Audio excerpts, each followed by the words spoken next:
로마서 강의 12번째 시간을 이어가도록 하겠습니다. 우리가 그 삶에 있어서 잘 사는 것에 대해서 좀 집중을 할 때가 많죠. 잘 사는 거를 우리가 갈망을 할 때가 많습니다. 사람은 누구나 잘 살고 싶어 하겠죠. 잘 사는 것에 대한 방법을 추구할 겁니다. 근데 이 잘 산다는 것에 대한 이 개념이 사실상 상대적이잖아요. 비교를 통해서 잘이란 것에 대한 근거나 기준이 도대체 무엇인지, 결국은 그 개인의 자기 만족도에 따라서 잘이라는 것이 평가될 수 있기 마련입니다. 어떠한 사람보다 많이 가졌든 적게 가졌든 그 사람이 만족도가 높으면 그것은 잘 산다고 얘기를 할 수 있겠죠. 그래서 잘 산다는 것이 자기 만족도에 의해서 결정이 된다면 그것은 절대적 기준이 없는 거겠죠. 그죠? 사람마다 각기 다를 겁니다. 근데 우리에게 부여된 인생이 각자 자기 만족도에 따라 어떠한 절대적 기준 없이 펼쳐진다면 그럼 옳은 것은 없겠죠. 하나님 앞에서 옳은 것은 없겠죠. 옳다라고 하는 것에 대해서 우리가 설명을 하려면 절대적 기준이 필요한 거거든요. 그래서 복음이 그것을 사실 얘기하고 있는 겁니다.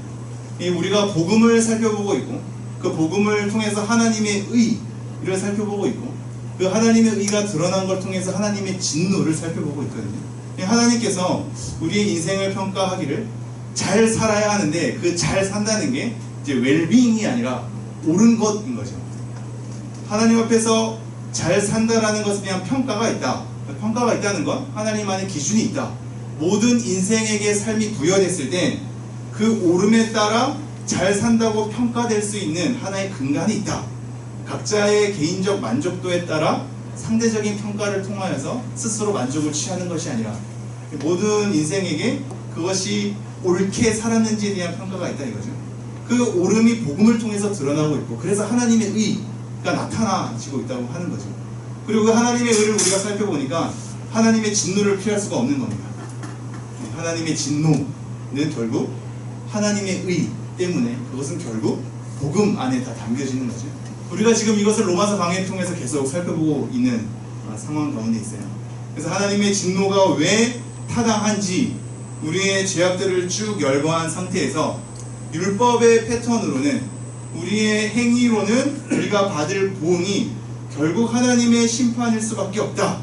그 누구도 빠짐없이 유대인이나 헬라인, 즉 이방인이나 율법을 가진 자나 가지지 않는 자나 그 모든 사람이 하나님 앞에 하나님의 기준을 통하여서 심판을 받을 수밖에 없는 자리에 있다 라고 우리는 계속 확인하고 있습니다. 이것이 중요하죠. 이게 이 시대의 유대인의 맥락에 있어도 중요하지만 여러분에게도 중요한 이유가 있습니다.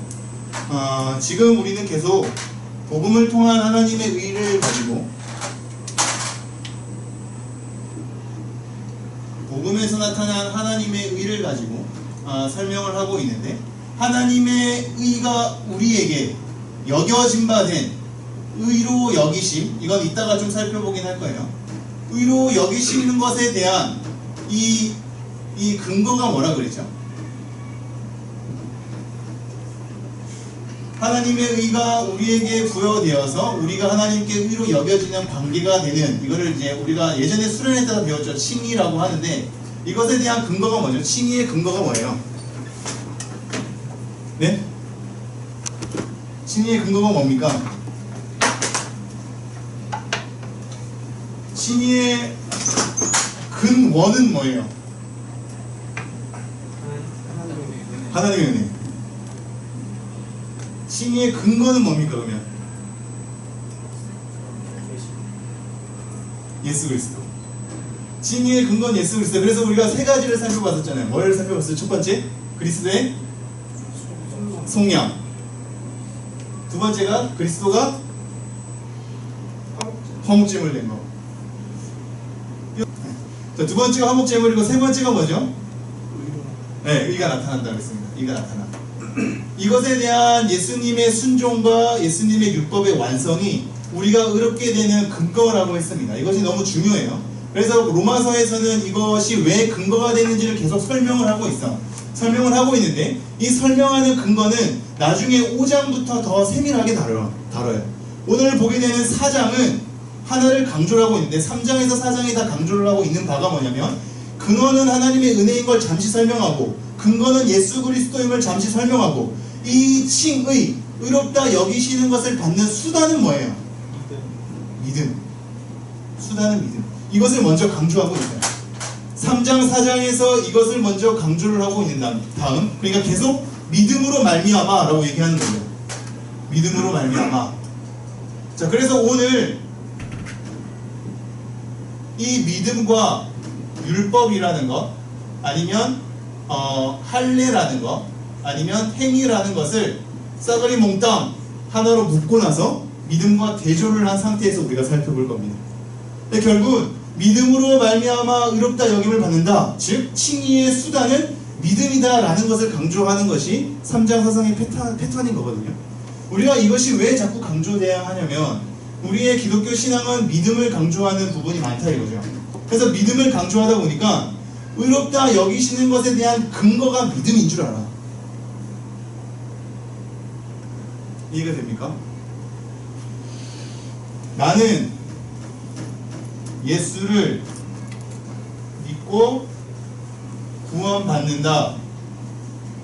이거 예전에 한번 설명한 바 있는데 여기서 중요한 게 뭐예요? 여러분의 신앙생활 가운데 여기서 중요하게 부각되는 게 뭡니까 지금?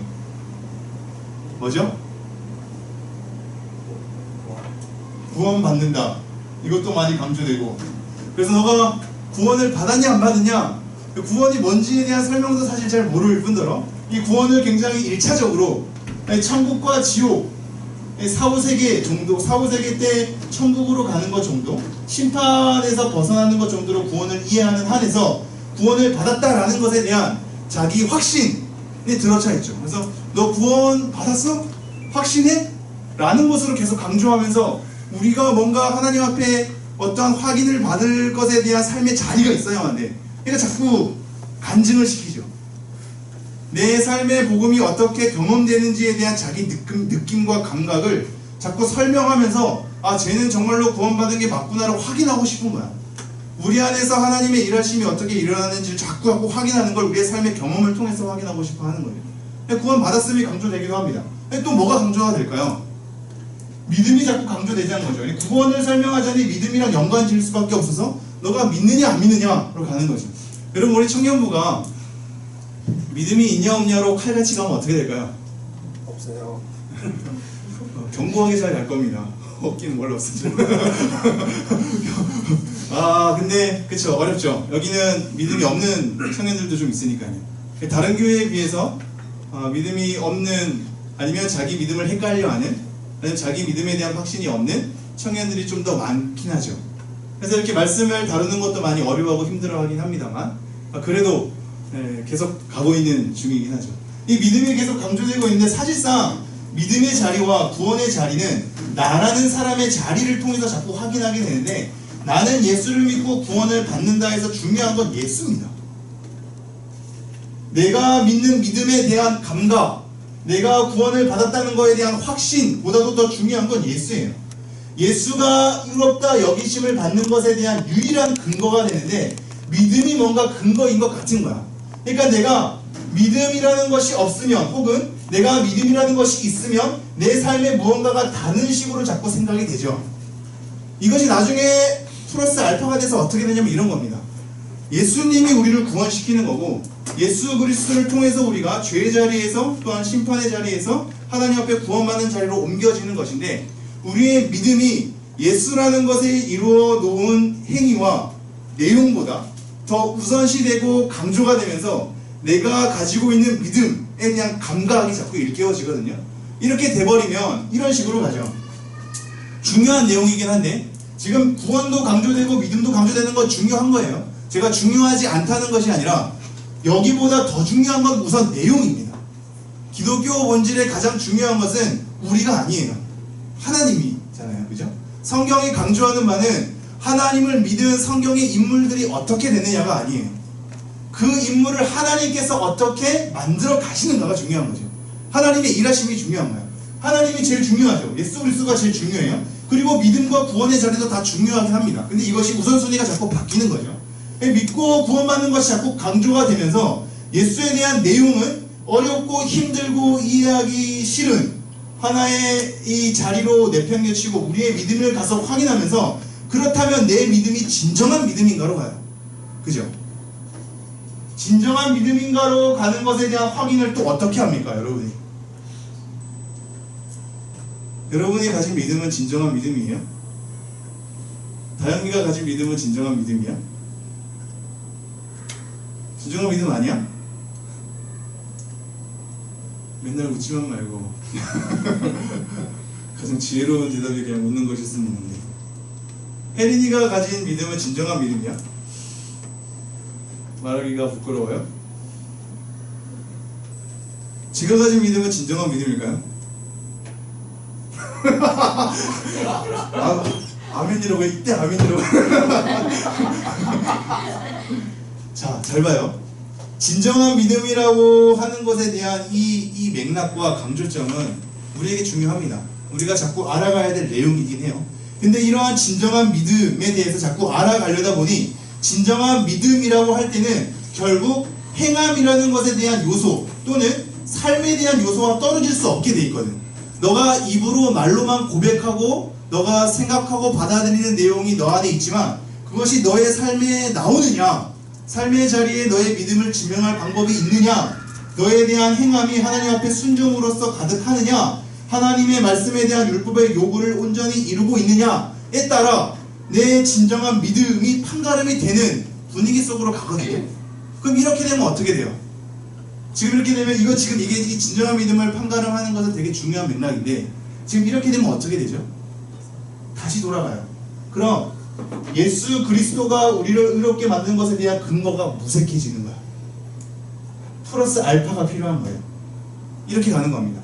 지금 여기 유대인의 맥락보다 전 더 나간 건데요. 여러분은 현대의 믿음을 가지고 고민하는 사람이니까, 여러분은 예수님을 통해서 예수님의 보혈로 구속함을 입었다는 걸 알아. 그래서 이것을 통해서 우리가 구원받았다는 걸 알아. 이 구원은 믿음으로 말미암아 주어지죠. 그래서 우리의 믿음은 근거가 될 수 없고 수단일 뿐이야. 예수님이 이루신 구속과 그 은혜를 우리에게 구원시키는 것에 대한 수단으로 믿음이 작용하는데, 이 믿음이 진정한 믿음에 대한 어떠한 의구심으로 가면서 진정한 믿음이려면 어떠한 행함,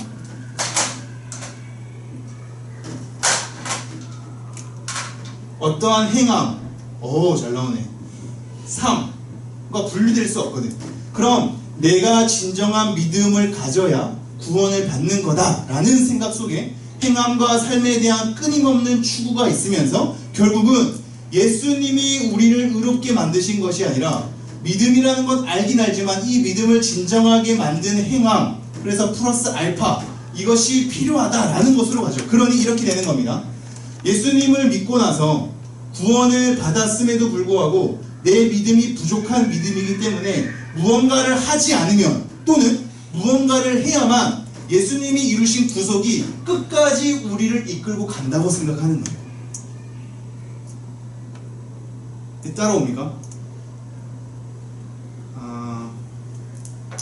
모든 요소가 다 마찬가지야. 성경을 읽는 것, 예배를 드리는 것. 예배 일주일에 한 번 드리면 하나님 잘 경외하실 수 있을까요?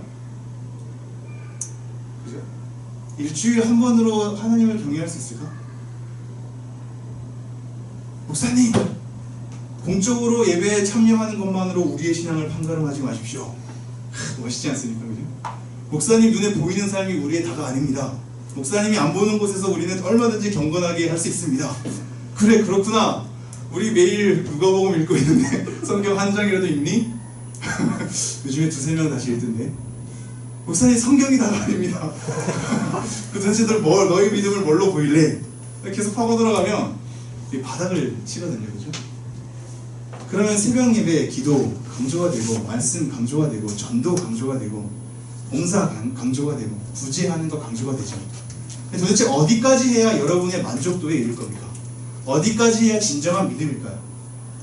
저 사람들보다 좀 더 해야지 만족도를 이룰 겁니까? 매일 새벽 예배로 기도하면 좀 더 경건해지는 거예요? 말씀을 더 많이 읽으면 경건해집니까?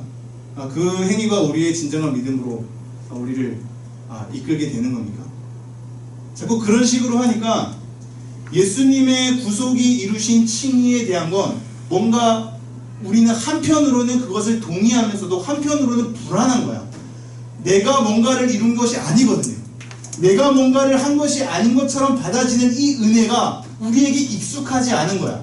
이 은혜라는 것은 결국 내가 기여한 바가 없다라는 거거든요. 어떠한 원인이나 어떠한 이유나 근거를 내가 나 쪽으로 만들지 못했다는 거야. 나에게 이유나 원인이 없는 거야. 하나님 편에 있는 거야. 그러니까 이 은혜의 원리가 오늘 현대를 살아가는 우리들의 삶 속에서 되게 낯설죠. 왜냐면 현대를 살아가는 우리의 삶은 뭐가 중요하죠? 인과관계가 중요한 거거든요. 원인이 있으면 결과가 있다.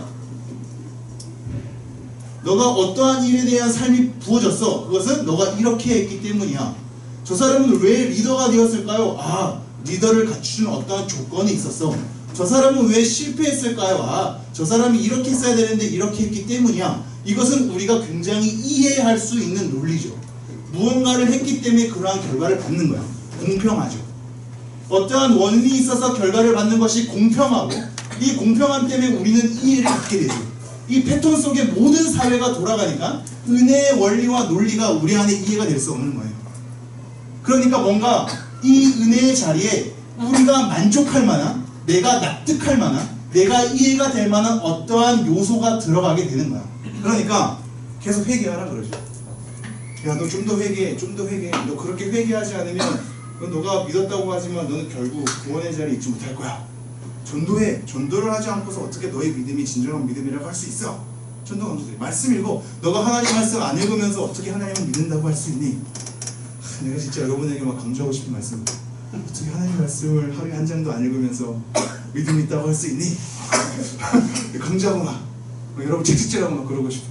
그래서 그것 때문에 무언가를 자꾸 하게 되는 삶을 통해 안전함을 취한다고.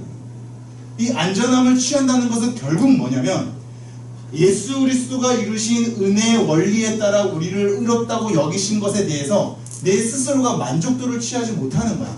이걸로는 불안한 거야.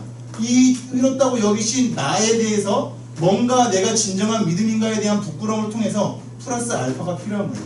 이것이 유대인들의 맥락이었고, 오늘날 그리스도인들 중에서도 수많은 사람들이 이 논리를 갖고 옵니다. 그래서 뭔가 좀 더 행위를 더 강조를 해요. 그래야지 구원받는 것으로. 너가 지금 그렇게 살면 결국은 나중에 하나님의 나라의 자리에 있지 못할 걸로 협박을 하죠. 이 협박이 한국 교회에 굉장히 쓸모가 있을까요, 없을까요? 쓸모가 있었기 때문에 쓰였어요. 굉장히 쓸모가 있었죠. 너 그런 식으로 하면, 너 헌금 그렇게밖에 안 내면, 너 봉사 그렇게밖에 안 하면, 너 말씀 그렇게밖에 안 읽으면 로 협박을 하죠. 우리가 예수 그리스도로부터 얻은 믿음이 내가 무언가를 하지 않으면 온전히 그것이 실현되지 않을 것에 대한 겁박으로 가죠. 그러니까 뭔가 자꾸 하는 것으로 가는 거예요. 뭔가를 하는 것으로 가면 그게 어떻게 됩니까? 우리의 행위가 가담하게 되는 거고, 그것은 결국 은혜가 아닌 거야. 철저히 원인과 이유가 하나님께 있었는데 이 은혜로 시작한 것이 우리의 행함으로 강조되면서 유지가 되는 거야. 내가 어떻게 행동하고 사느냐에 따라 유지에 대한 판가름이 난다면 그것은 은혜가 아니죠. 그렇다면 결국 최종적으로 하나님이 의를 받는 것은 내가 어떻게 사느냐에 따라 달라지는 것으로 탈바꿈 됩니다. 이것이 유대인의 논리였거든요. 오늘날의 그리스도인들 중에 대다수 잘못 생각하는 논리가 이거죠. 이것 때문에 쓸데없이 협박을 당하고 거기서 몸부림을 치며 불안해하고 그 가운데 계속 구원의 논리로만 빠지죠. 구원을 받을 수 있느냐 없느냐만 계속 빠지는 겁니다. 이게 오늘 본문의 핵심인 거거든요. 여러분, 이게 중요해요. 여러분이 율법의 요구를 행해야 되는 이유가 뭡니까? 여러분이 하나님이 주신 율법의 요구를 행해야 되는 이유가 뭐예요? 여러분이 그렇게 살지 않으면, 여러분이 율법의 요구를 따라 살지 않으면 최종적으로 하나님의 심판의 자리에서 벌받기 때문이에요. 그것에 대한 협박으로 여러분의 신앙을 유지하겠습니까? 평생 이 지치는 이 반복된 패턴을 어렸을 때부터 죽을 때까지 그렇게 산다고요? 결국 굉장히 이건 일차원적인 거야. 하나님이 왜 우리를 구원시켰는가? 하나님의 다스리심은 무엇인가? 하나님이 완성하시고자 하는 건 무엇인가? 하나님께서 우리에게 율법을 허락하신 이유는 무엇인가를 전혀 생각하지 않는 거야. 내가 천국에 가느냐 안 가느냐만 혈안이 되어 있으니까 계속 구원의 논리에만 빠져서 내 스스로 협박을 당하거나 때로는 뭔가를 이룸으로써 안전을 취하게 되는 겁니다. 하나님의 의도는 그렇지 않죠. 하나님이 율법을 요구하신 목적은 그것이 아닙니다. 하나님께서 율법을 요구하신 목적은 너가 천국 가고 지옥 가는 것에 대한 안전을 취하느냐 안 취하느냐에 평생에 빠져서 그것으로 고민하라 라는 것이 아니라 결국 하나님과 사랑하는 관계 속에서 하나님을 참되게 경배하게 하기 위함인 거거든요. 여러분이 성경을 읽는 이유가 뭐예요? 여러분의 미적지근한 신앙이 진정한 신앙으로 확인하고 싶어 하는 거예요? 그거 아닙니다. 하나님에 대한 경외예요. 하나님을 알아가는 거고 그걸 통해서 하나님 경배하는 겁니다. 그것에 목적이 있는 거지 내가 이것을 해야 괜찮은 신앙이고 안 괜찮은 신앙이고를 판가름하는 것이 아니란 말이죠. 우리가 율법의 요구를 잘못 쓰고 있죠. 지금 오늘 말씀이 계속 그걸 얘기하는 거거든요. 자, 한번 말씀 다시 돌아와 볼까요? 27절. 27절 한번 다 같이 읽어보겠습니다. 시작.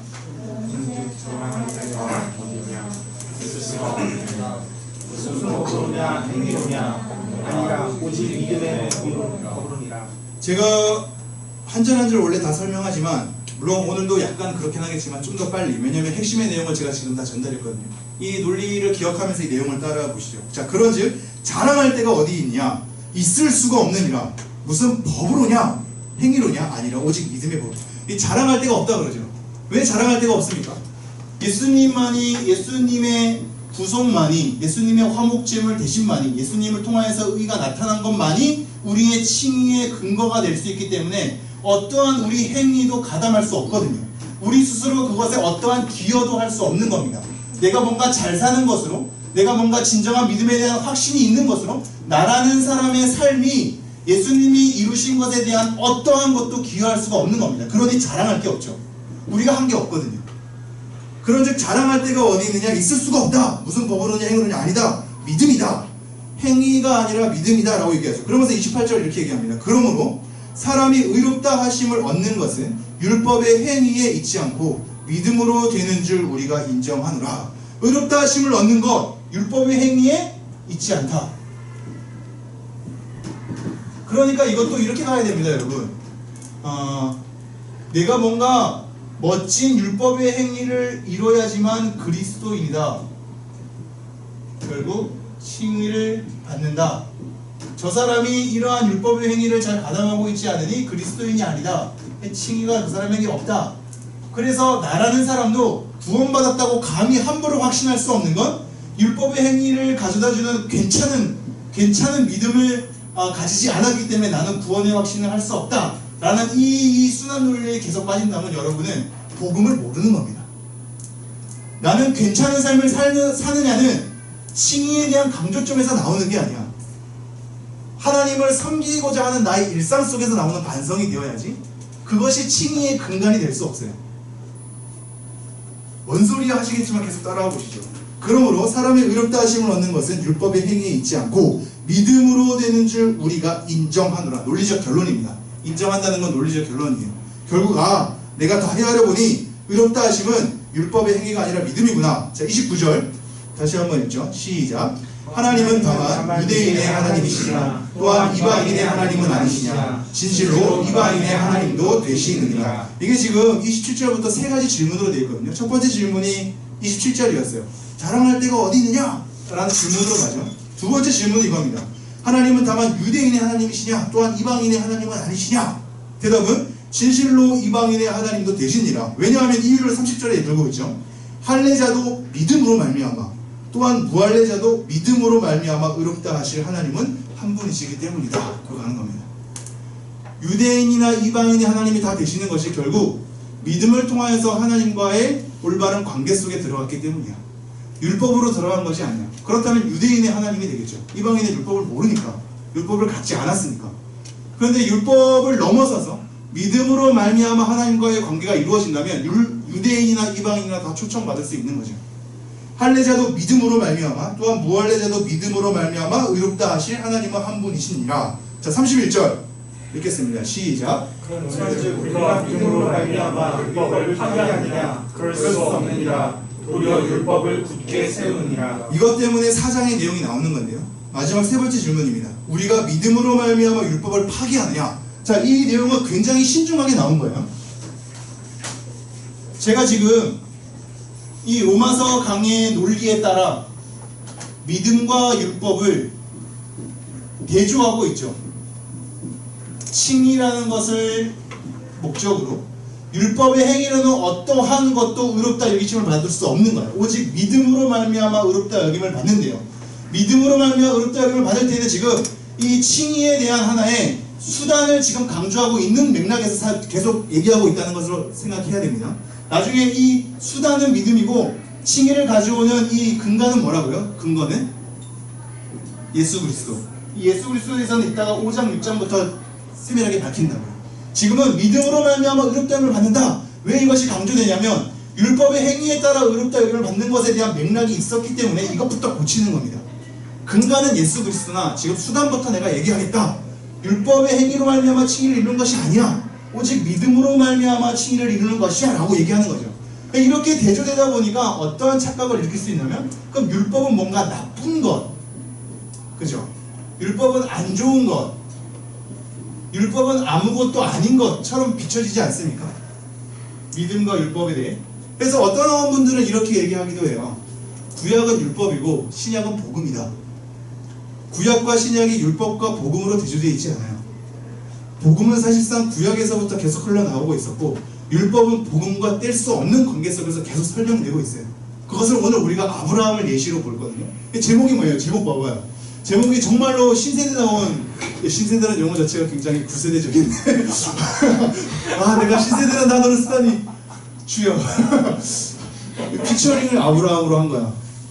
제목이 기가 막히지 않습니까?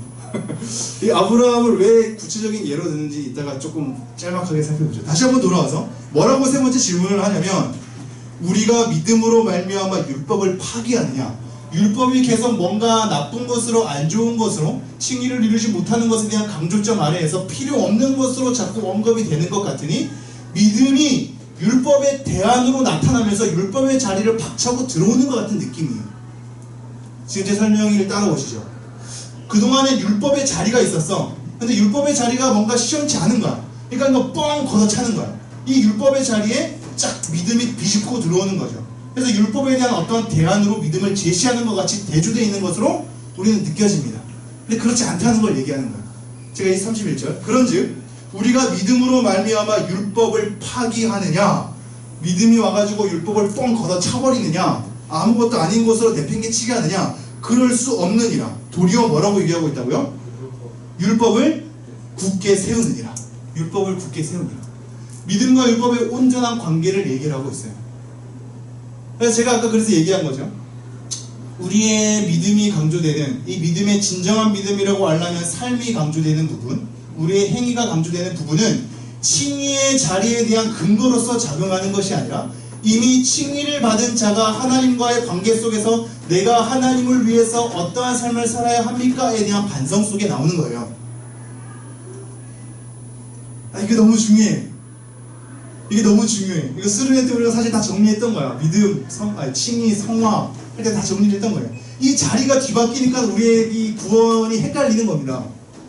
지금 우리의 삶과 행위에 대한 반성은 어디서 나와야 되냐면 칭의에서 나오는 게 아니에요. 칭의를 받은 신자가, 의롭다 여기심을 받은 신자가 하나님과의 관계 속에서 하나님, 내가 이제 하나님께서 의롭다 여기심을 받는 관계 속에 들어와 있으니 내가 하나님께서 기뻐하시는 삶을 어떻게 살아야 할까요? 라는 것으로 우리의 삶과 행위가 들어와야 돼요. 이 속에서 우리의 믿음에 대해서 진정한 믿음인가를 돌이켜봐야 되는 거죠. 이 자리가 뒤바뀌면 큰일 나는 거예요. 계속 천국 가나 지옥 가나의 논리로 평생을 여러분이 고민하게 되고 그 속에서 안전을 취하거나 불안전을 취하게 됩니다. 여기 자리는 달라요. 내가 오늘 실패했어. 나의 실패가 예수 그리스도의 실패를 가져오지 않아. 내가 하나님 앞에 제대로 못 삶이 하나님의 약속한 것을 파기하게 하지 않아. 하나님의 약속은 여전히 나를 하나님의 성취 가운데 이끌 것이고 예수 그리스도가 이루신 업적은 여전히 내 삶 가운데 그 예수 그리스도의 보혈로 나의 삶을 이끌고 갈 거야.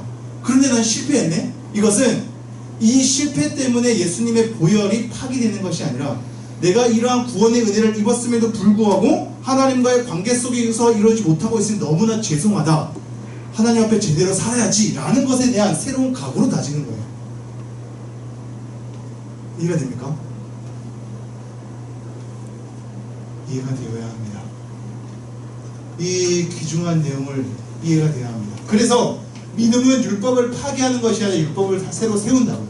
그 결국 이겁니다. 율법의 역할은 원래 믿음의 배경 속에서 나오는 거야. 율법이 먼저 있었어요? 믿음이 먼저 있었어요? 율법이 먼저 있었습니까? 믿음이 먼저 있었습니까? 믿음이 먼저 있었다는 걸 지금 로마서 4장을 통해서 증거하는 거야. 아브라함이 나오는 이유가 여기 있어요. 아브라함은 왜 거론하죠? 유대인의 조상이기도 하거니와 믿음의 조상이잖아. 믿음의 조상인 아브라함을 왜 거론하냐면 율법은 언제 나와요? 모세 때 나와요. 아브라함은 모세 이전 사람이에요? 이후 사람이에요? 이전 사람이에요. 모세가 율법을 통해서 등장하기 이전에 나타난 아브라함이 믿음으로 의롭다 여김을 받거든. 그러면 믿음이 먼저 등장해요? 율법이 먼저 등장해요? 믿음이 먼저 등장하는 거예요. 근데 사람들은 율법을 통해서 먼저 가버리니까 실패가 되는 거야. 하나님의 진노밖에 살 수 없는 거야. 그러나 율법 이전에 믿음이 있어서 율법의 온전한 자리는 우리가 율법으로 제대로 살았다 안 살았다 라는 것으로 판가름되는 것이 아니라 믿음의 자리에 출발해서 율법의 자리에 이르는 거야. 그래서 이 율법의 역할은 우리가 죄를 깨닫고 어차피 제 글씨는 잘 써도 못 알아보니까 죄를 깨닫고 죄를 깨달으면서 우리의 한계를 알기 때문에 두 번째 예수 그리스도를 인도하고 예수 그리스도를 인도한 우리가 이 믿음을 통하여서 올바른 관계를 맺으면 세 번째 원래 율법의 궁극적인 목적 하나님을 위해서 올바르게 살아가는 방법이 되는 거예요. 이게 율법의 순기능입니다. 죄를 깨닫게 하고 예수 그리스도를 의지하게 하고 하나님과 맺은 관계 속에서 어떻게 살아야 할지에 대한 하나님의 삶을 부여받는 것, 이것을 강조하다 보니까 믿음의 자리는 없어지고 율법의 자리가 우선인 것 같아서 이게 안 되니 이거 무너지고 이거 무너지고 다 무너지게 되는 거예요. 자, 다시 한번 31절. 그런즉 우리가 믿음으로 말미암아 율법을 파괴하느냐? 그럴 수 없느니라. 도리어 율법을 굳게 세우느니라. 그러니까 내가 승민이한테 승민아 성경 읽어. 너 성경 그렇게 안 읽어서 되겠어? 기도 좀 해. 하는 것이 물론 어떠한 의미에서 스트레스가 될 수 있으나 이것은 어떠한 의미에서는 스트레스가 될 수 없는 내용이에요. 전달이 여러분 가운데 이해가 됐으면 좋겠습니다. 성경 안 읽고 기도 안 하는 것이 예수 그리스도의 보혈을 없애거나 하나님의 약속을 파기시키지 않아. 그런데도 불구하고 내가 그렇다면 나 막 살아도 되로 갈 수 없는 것은 난 하나님과 관계하면서 더불어서 하나님을 위해서 살아가거든. 율법의 역할의 순기능은 여기에 있어요. 그래 맞아. 내가 지금 하나님의 구원의 은혜로 하나님과 관계하고 있는데 내가 말씀 안 읽고 있는 나의 삶은 너무 하나님께 죄송하지. 말씀 읽어야지 로 가는 겁니다. 말씀 안 읽는 사람이 나는 말씀도 안 읽어. 난 믿음이 진짜 믿음 맞나? 진짜 믿음 아닌 것 같아. 그럼 난 구원을 확신할 수 없어. 난 이래도 저래도 아니야. 왜 실패의 자리로 계속 걸어가죠. 이 논리에 빠지면 안 되는 겁니다. 이거부터 하나 건져내야 돼요. 언제까지 이걸로 씨름하고 있을 겁니까? 평생 이걸로만 씨름하다가 교회를 떠나갈 겁니까? 자, 그래서 4장 1절 이렇게 갑니다. 4장 1절을 지금 들어가니까 여러분이 두려워하는데 빨리 넘어가요. 걱정하지 마요. 지금 다 설명한 부분이라서.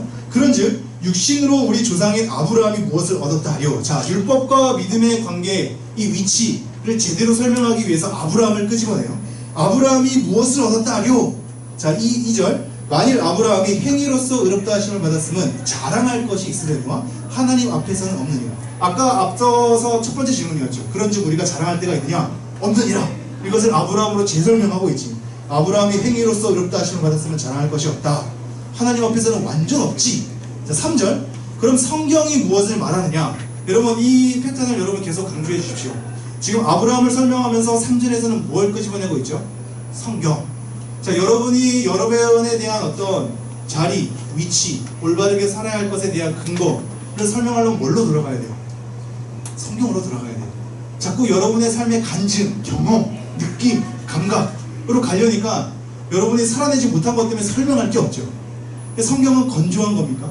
이론적인 거예요. 여러분의 삶에 와닿지 않은 이론적인 거라서 갖다 쓸 이유가 없는 겁니까? 근데 성경의 인물들을 봐요. 성경을 갖다 쓰거든. 예수님의 가르침을 보십시오. 예수님은 이론적인 사람입니까? 성경을 갖다 써요. 성경을 갖다 씁니다. 여러분의 성경의 글자는 이론적인 거고 여러분의 삶 가운데 와닿지 않으면 그 이론과 글자는 별로 불필요한 것으로 취급하거든요. 성경 자체는 사실 그러지 않아요.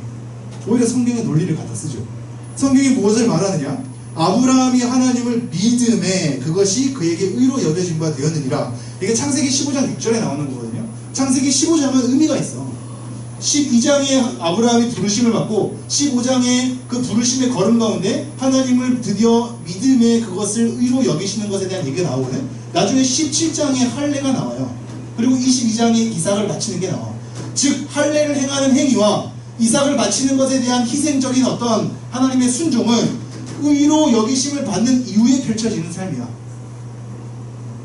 여러분 이게 너무 중요합니다.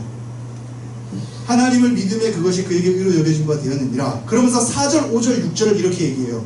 일하는 자에게는 그 삭시 은혜로 여겨지지 아니하고 보수로 여겨지려니와. 이 일이란 단어가 에르곤이란 단어거든요. 에르곤이란 단어는 앞서서 행이란 단어로 번역된 거예요. 자, 일하는 자에게는 그것이 은혜가 아니고 보수래요. 보수. 내가 일했으니까 받는 거. 아까 얘기했죠. 인과관계.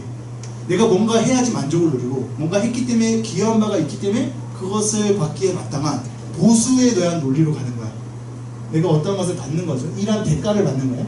그러면서 이 일하면은 일한 것 때문에 그렇게 되면 은혜가 아니고 대가를 받는 것이 된다. 근데 5절 뭐라고 했냐면 일을 아니할지라도 경건하지 아니한 자를 의롭다 하시는 이를 믿는 자. 일을 안 했어. 내가 뭔가를 안 했다니까. 안 살았어. 못 살았어. 못 살았는데 못 산 그 사람을, 불경건한 그 사람을, 즉 경건하지 아니한 자를 의롭다 하시는 이를 믿는 자. 불경건한 자를 의롭게 여기실 수 있는 하나님을 믿는 자는 그의 믿음을 의로 여기시나니. 6절 일한 것이 없이 하나님께 의로 여기심을 받는 사람의 복에 대하여 다윗이 말한 바. 자, 아까는 아브라함을 끄집어내고 있고 지금 뭘 끄집어내고 있죠? 다윗. 마태복음 1장 1절이 뭐예요? 아브라함과 다윗의 자손 예수 그리스도의 세계라. 다윗과 아브라함은 유대인의 맥락에서 가장 중요한 두 인물이거든. 모든 이 논리를 다 잠식시킬 만한 대표 인물들이에요. 지금 아브라함을 끄집어내면 다윗을 끄집어내고 있어. 일할 것이 없이 하나님께 의로 여기심을 받는 것에 대해서 이미 다윗에게도 또 앞서는 아브라함에게도 있었단 말이죠. 그러니까 구약은 율법의 논리가 아니야. 이미 믿음으로 출발한 논리야. 구약은 율법이고 신약은 믿음, 복음이고 그게 아니란 말이죠. 이 복음과 믿음은 이미 창세기부터 깔려있어. 자, 이 다윗의 시편을 살펴보면 7절, 8절 시편 살펴보면 더 좋겠지만 7절, 8절만 보죠. 불법이 사함을 받고 죄가 가려짐을 받는 사람 뭐라고 되어 있죠? 사람들 복수로 되어 있죠. 그러니까 일반적인 거야. 아, 불법이 사함을 받고 용서함을 받고 죄가 가려짐, 덮어짐을 받는 이 사람들은 일반적으로 우리가 복이 있다라고 여기는 사람들이야. 자, 그런데 8절 뭐라고 하냐면 주께서 그 죄를 인정하지, 이 여기다 하거든요. 의롭다 여김을 받는다 할 때 이 여김 앞에서 잘 봐요. 3절 거의 뭐 맞춰야겠네. 3절 성경이 무엇을 말하느냐? 아브라함이 하나님을 믿음에 그것이 그에게 의로 뭐라고 되어 있죠? 여겨진 바. 이거 자기 성경책에 있는 사람은 동그라미 쳐요. 여겨진 바. 4절도 일하는 자에게는 그 삭시 은혜로 여겨지지, 보수로 여겨지거니와. 5절 이를 아니할지라도 경건하지 아니한 자를 의롭다 하신 이를 믿는 자에게는 그의 믿음을 의로 여기시나니. 6절 일한 것이 없이 하나님께 의로 여기심을 받는 사람을 보게 되하여. 이 8절이 주께서 그 죄를 인정하다 할 때의 인정이 여기다라는 단어랑 똑같아요. 그렇게 여기시는 거야. 그 죄를 인정하지 아니할 사람은 복이 있도다. 그 죄를 죄로서 하나님께서 선언하지 않고 다시 한번 하나님의 사람으로 하나님께서 간주해 주시는 사람, 이 사람은 복이 있다라고 하는 거예요. 그러면서 9절 이렇게 얘기합니다. 그런즉 이 복이 할례자에게냐 혹은 무할례자에게냐 물은 우리가 말하기를 아브라함에게는 그 믿음이 의로 여겨졌다 하노라. 이 할례가 의미가 없는 거야. 아까 두 번째 질문, 첫 번째가 자랑할 데가 어디 있느냐, 두 번째가 뭐였죠? 두 번째가 하나님은 다만 유대인의 하나님이시냐 또한 이방인의 하나님 아니시냐. 이게 29절이었지. 3장 29절. 그러면서 30절 할례자 무할례자 나오죠. 이거에 대한 대답이 또 여기 있는 거예요. 구체적인 대답이. 자, 9절 그런즉 이 복이 할례자에게냐 혹은 무할례자에게냐 물은 우리가 말하기를 아브라함에게는 그 믿음이 의로 여겨졌다 하노라. 10절 그런즉 그것이 어떻게 여겨졌느냐, 할례시냐 무할례시냐. 할례시가 아니요 무할례시니라. 아브라함이 의로 여겨졌다는 이 15장이 17장의 할례 전에 나왔다 그랬죠. 무할례일 때 의롭다 여김을 받는 거야. 여러분 이것이 굉장히 의미가 있습니다. 유대인들은 난지 며칠 만에 할례를 받나요? 8일. 할례를 받는 건 유대 공동체의 일원으로서 확인을 받는 표식이거든요. 그래서 재미난 건 유대인들도 난지 8일 만에 할례를 받아. 즉 8일 이전에 할례를 받지 않았던 무할례시가 있었어요. 그럼 그 난지 그 8일 전에 이 시기는 유대 공동체 일원이 아닌 거예요. 그죠? 근데 아브라함도 마찬가지야. 할례를 행하기 이전에, 할례 언약을 받기 이전에 이미 하나님께 믿음으로 의롭다 여김을 받죠. 그래서 11절, 그가 할례의 표를 받은 것은 무할례 시에 믿음으로 된 의를 인친 것이니 이는 무할례자로서 믿는 모든 자의 조상이 되어 그들도 의로 여기심을 얻게 하려 하시니라. 오늘 여기까지 하죠. 여러분 정리합니다. 지금 아브라함을 구체적인 예로 들어서 결국 율법보다 믿음이 먼저 출발했음을 얘기하고 있죠. 그래서 율법으로서는 어떠한 의로 여기심을 받지 못함을 확인하고 있어요. 하나님께서 의로 여기시는 것은 율법의 패턴 속에 그것을 가져올 수 있는 것이 아니라 하나님께서 믿음을 수단으로 예수 그리스도의 의를 우리에게 심겨주심으로 우리가 하나님께 의롭다고 여겨지는 거야. 이 여겨진다는 표현은 법적인 표현입니다. 내가 그러한 상태가 아닌데 의로운 사람으로서 질적 변화가 있는 것이 아닌데 예수 그리스도가 우리의 죄를 짊어지심으로 인해 하나님이 예수 그리스도가 이루신 그 의를 보고 나를 의롭다고 여겨주시는 거야. 간주해 주시는 거야. 나는 여전히 그런 상태가 아니야. 여전히 죄질이 남아있어. 여전히 하나님 앞에 대적하는 것에 대한 본성이 남아있어. 내가 이것이 남아있으니까 하나님 나는 믿음이 없습니다 라고 얘기하지 않고 너가 그것을 통해서 믿음으로 말미암아 내가 그리스도를 바라보며 너가 의롭다고 내가 간주해 주겠다, 여겨주겠다를 법적으로 선언하는 겁니다. 여기서 우리의 삶이 출발하는 거예요. 이것을 여러분의 순서가 바뀌지 않고 예수 그리스도로 말미암아 믿음으로 우리에게 주어진 하나님의 의가 율법과 복음의 패턴 속에서 우리에게 어떻게 던져지고 있는지를 계속적으로 진중하게 확인하는 여러분 되었으면 좋겠습니다. 기도하겠습니다.